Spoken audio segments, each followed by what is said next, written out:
छोट्या पडद्यावर येत्या काही दिवसात नवनवीन मालिका प्रेक्षकांच्या भेटीला येणार आहे. स्टार प्रवाह वाहिनीने काही दिवसांपूर्वीच समृद्धी केळकरच्या नव्या मालिकेची घोषणा केली होती. हळद रुसली कुंकू हसलं ही मालिका स्टार प्रवाह वाहिनीवर दुपारच्या सत्रात प्रसारित केली जाणार आहे. समृद्धी केळकर आणि अभिषेक राहळकर यांची प्रमुख भूमिका असलेली हळद रुसली कुंकू हसलं ही मालिका 7 जुलै पासून दुपारी 1 वाजता प्रसारित केली जाणार आहे. सध्या या वेळेला प्रेमाची गोष्ट ही मालिका प्रसारित केली जाते.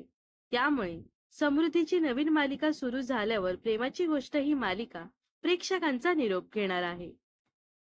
प्रेमाची गोष्ट ही मालिका सप्टेंबर 2023 मध्ये प्रेक्षकांच्या भेटीला आली होती. या मालिकेमधून अभिनेत्री तेजश्री प्रधानने छोट्या पडद्यावर कमबॅक केलं होतं. पहिल्या दिवसापासूनच ही मालिका टीआरपीच्या शर्यतीत टॉप 5 मध्ये असायची. याशिवाय प्रेमाची गोष्ट मालिकेचा ऑनलाईन टीआरपी सुद्धा चांगला होता. मात्र जानेवारी 2025 मध्ये तेजश्री प्रधानने प्रेमाची गोष्ट मालिकेतून एक्झिट घेतली. तिच्या एक्झिट नंतर अभिनेत्रीच्या सगळ्या चाहत्यांना धक्का बसला होता. याशिवाय सोशल मीडियावर देखील चर्चा सुरू होती. यासोबतच प्रेक्षकही कमेंट्स करत नाराजी व्यक्त करत होते. याचा फटका प्रेमाची गोष्ट मालिकेच्या टीआरपीला बसला. तर आता जवळपास 2 वर्षांनी ही मालिका सर्वांचा निरोप घेणार आहे.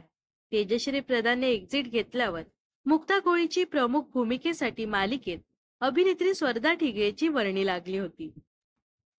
तर प्रेमाची गोष्ट मालिकेबद्दल तुम्हाला काय वाटतं हे नक्कीच कमेंट्स मध्ये सांगा व अशाच मनोरंजन विश्वातील ताज्या घडामोडी जाणून घेण्यासाठी नक्कीच आपल्या चॅनलला सबस्क्राईब आणि फॉलो करायला विसरू नका.